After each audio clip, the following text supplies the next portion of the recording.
Hi guys, thanks for tuning in. Welcome to the channel. It's Nigel here. What is it today? Monday, December the 10th.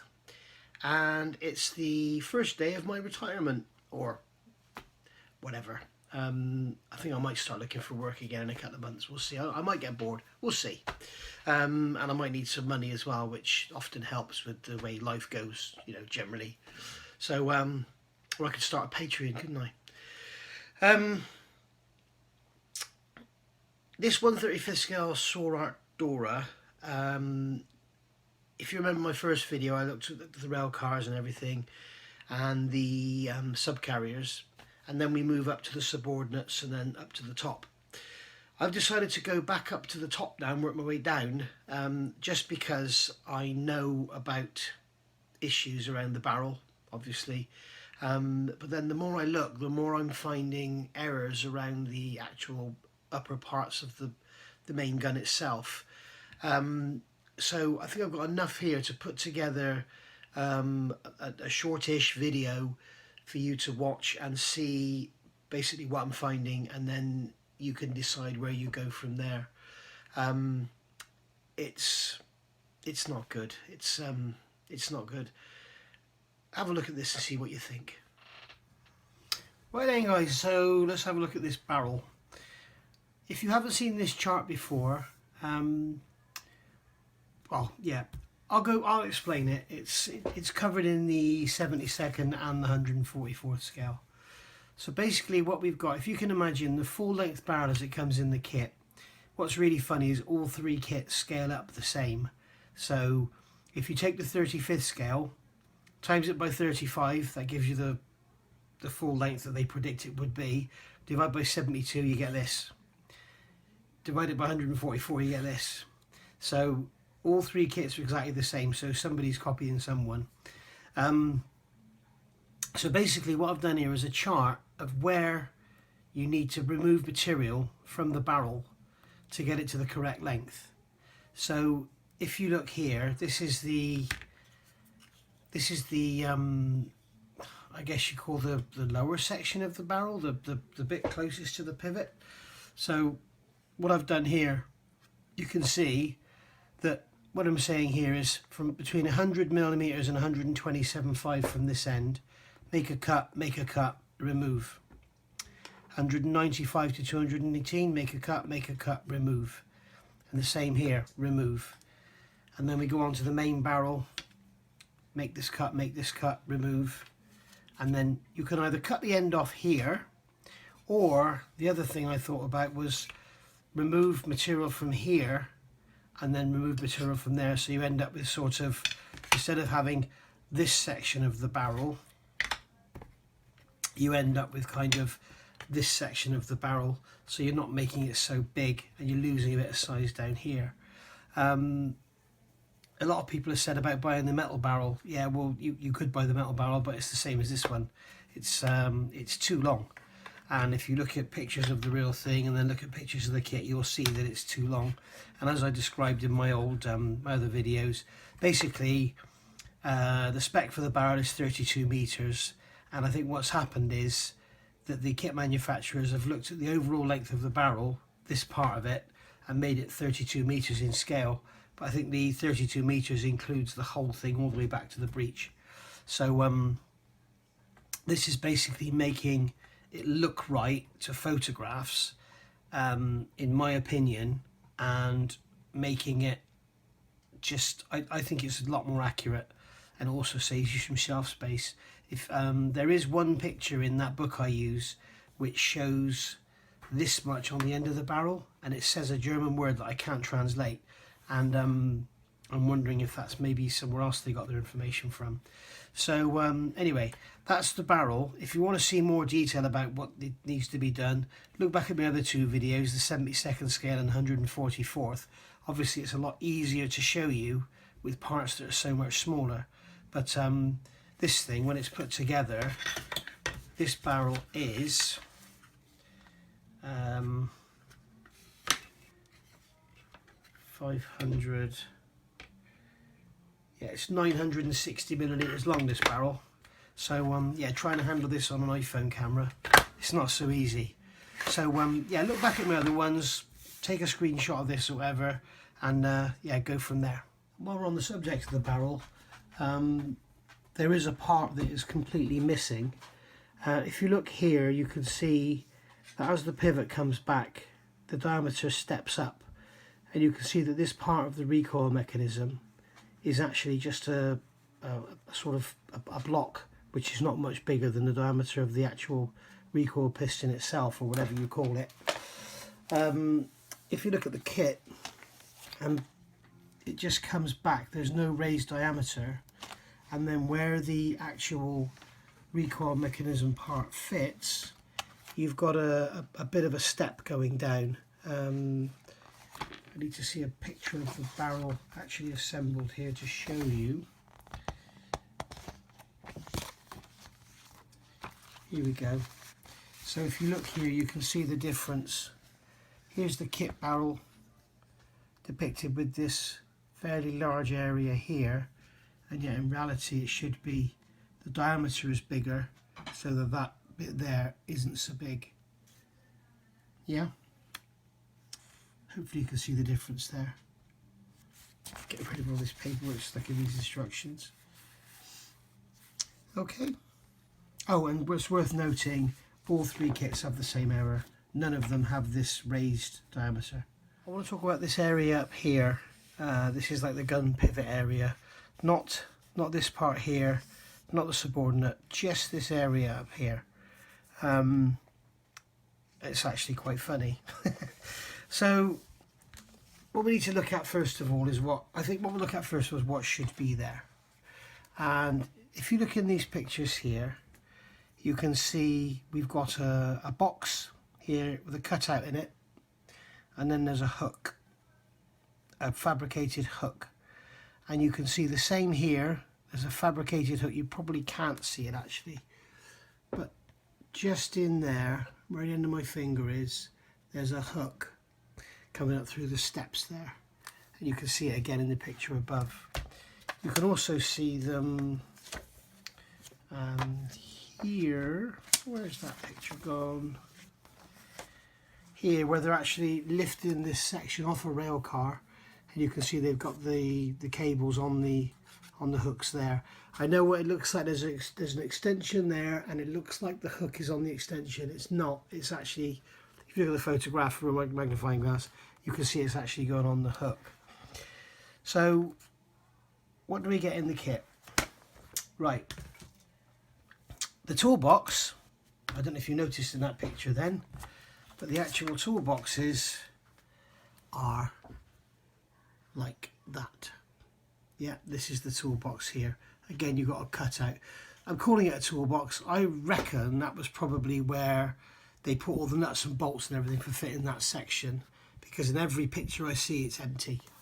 So I reckon that was where they stored all the nuts and bolts for fitting that section to the top of the next part down. And this is the toolbox as depicted in the kit, and you can see it's the wrong shape. This, I'm scaling it from photographs and everything, so I'm not actually convinced about the size, but this is, I think, what it should be. So if you look at that, this is what I think it should be. I mean, they haven't even got the right number of supports on it, so, you know, I don't know what they were doing. And these hooks, the Hobby Boss kit has got them. The Hobby Boss kit has got both hooks, and looking at that, they look, when you actually hold them up to the parts, proportionally they look good. I mean, it's so difficult when all you've got is photographs, you've got the perspective and angles and, you know, all that. So what I've done is I've taken the Hobby Boss hooks and scaled them up. They're actually different front and rear, only slightly, but the rears are slightly shorter. I don't know why. So I've scaled them up, and that's what you should get. Now, this is what they give you in the kit, and I think you'll have a little giggle. Note that this section here, the bottom section, is like a wedge, and if I refer you back to this photograph in the book, you can see it here. It's like a fabricated steel hook. This is what Soar Art have done. They've given you this fabricated section, but look at the hook. I mean, where did they get that from? Really? I mean, can you see it there? It's absolutely ridiculous. So whether you could use the base of this, I don't know. In fact, it does look like it's the correct length, but yeah, certainly, I mean, they need fabricating. And then you've also got, if you go to the instructions, if you look at these steps, there's these steps going up the back here to allow people to walk up, and I'm going to doubt you never need to get up there very much, but the hook actually comes out through the middle of those steps, and the steps you get in the kit are nothing like it. You can see there, that's what you get in the kit. It's like a solid moulded plastic rail, so that's all going to need remaking.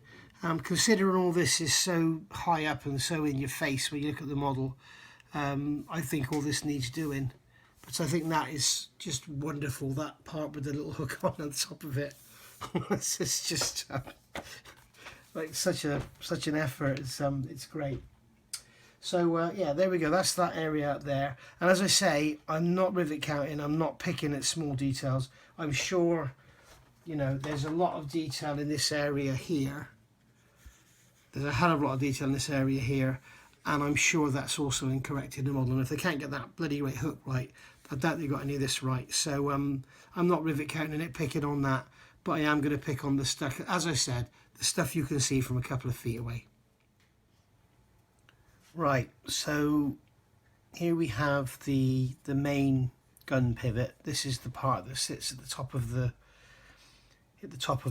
machine. The gun pivot's here. So the gun comes out this way. So that's that. So you've got that on the front, and then you turn it over and you've got this on the back. And as you can see, it's a very, very strong, very, very well made part, very, very solid. But then when we start to look at it, I mean, this is like 1960s monogram. This flange, it's the seam, should I say, not the flange. And then we look at the detail on here. There is detail on there, but how correct is it? I don't know. But I'm not going to get into that because that would be classed as rivet counting. Obviously, if you wanted to make a stunning model, you would remove all this and add pipework and stuff yourself from wire. But what I really want to talk about with this is, if you take away all the detail and you're just left with the structure, that's what I want to talk about. It's not good, unfortunately. First of all, I'll show you the Hobby Boss. Now, in comparison, this is the same part in 72nd scale. And if I put one here and one here, hopefully you can see there is quite a difference. And if you notice that this, I believe, I'll show you some pictures in it, this I believe is far more correct than this. If you can see on there, this lower section has been brought right out to the front, whereas it should continue with this obviously thick steel plate behind with the supports here. Now, it would appear there's some inaccuracy here because this section, it looks like this section should be longer, and also on both of them this all flows like a swan's neck, and they've got sharp rads in there, but never mind. So yeah, this isn't perfect, but it's a lot more correct than this one. Just bear in mind, I'll show you this image here, or actually the other side, which is here. Bear in mind this view here, the barrel's coming out where my finger is now, and if we bear in mind that view there looking along the front, obviously we need to switch sides on this one because I've got the wrong side out, but if you look at that there, it's not particularly pretty. Let's look at the book.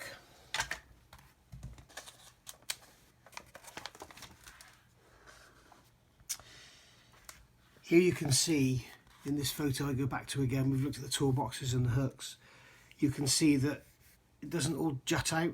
This below juts out. This is the subordinate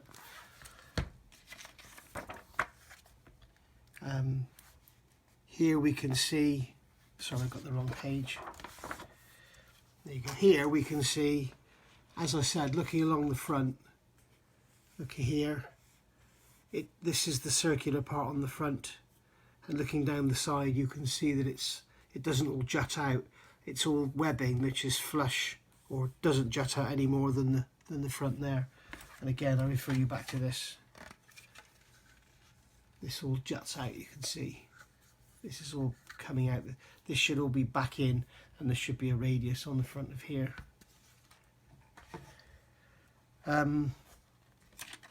So yeah, basically it's all not good. If we turn around and look at the inside, this is an image of the inside being lifted off a rail car before it's fitted. So when I say the inside, this is the side that the gun is actually going to pivot on. This is the other side over here. This is the inner face of that pivot.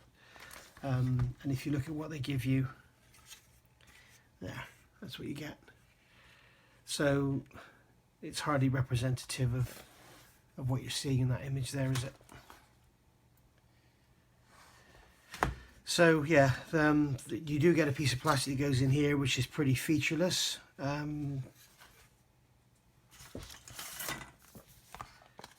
that marked here, and you can see there it is. That's what they're giving you. This is what that whole interface looks like. And that's what it should look like. And if we look at the Hobby Boss, again, the Hobby Boss, let's look at it. This is what Hobby Boss are giving you to represent that picture. And I think you'll agree that that is a lot more representative of what's in that image. Sorry. So yeah, once again, Hobby Boss come out on top with that. This was supposed to be a corrections video for this kit and not mention the Hobby Boss, but I have to be honest, as I'm going through, I'm tending to find myself using the Hobby Boss kit as a reference for this one, and I'm almost kind of looking for differences between the two and then checking out to see which is correct. And it's always the Hobby Boss, not this one. The only thing I would say with the Hobby Boss kit, and it's something I forgot I didn't see in the when I did my corrections video, they tell you to fit these rear lifts here on the back of the gun, and then at the bottom they just sit behind the rear rail cars, which is correct. Both the Soar Art kits have those sitting on top of the rail cars. Well, if you think about it, that's not going to work, because when it goes around the corner, this is going to be swinging out. If it were in the left corner, this would be swinging out and the rail cars would go that way, and it would all just bend and buckle. These actually on these supports at the back. But if you look closely, you can see that Hobby Boss have these railings on the back of the rail cars. You need to leave those out if you're building this kit, because obviously these lifts need to go right down to that level to take on more ammunition and go up. So leave those out. They're not actually there in real life. There is a picture here. If I can find it quickly, I'll show you. You've got the railings on the front, but not on the rear.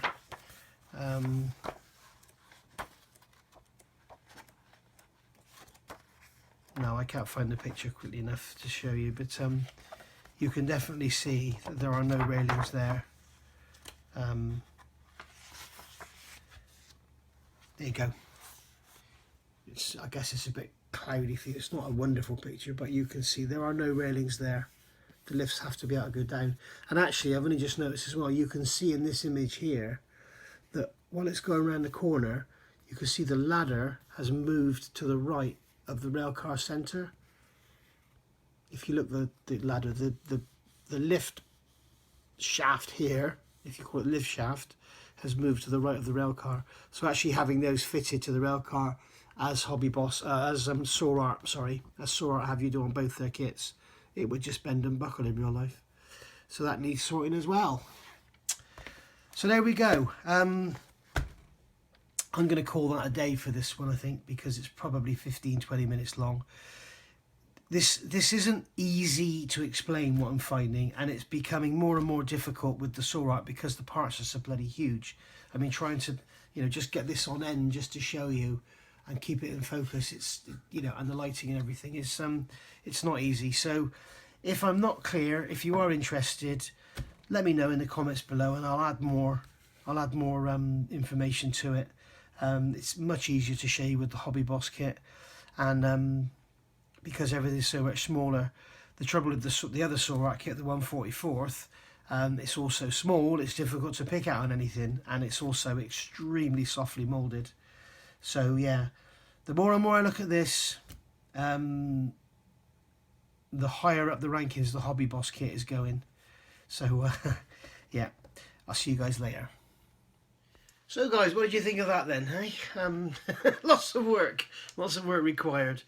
Without waffling, without going on too much, if you want a model of a Dora Railway gun, and it has to be 35th scale, you're either going to have to do the work, as I've laid out here, scratch build it, or just build it and shut one eye, just ignore the inaccuracies.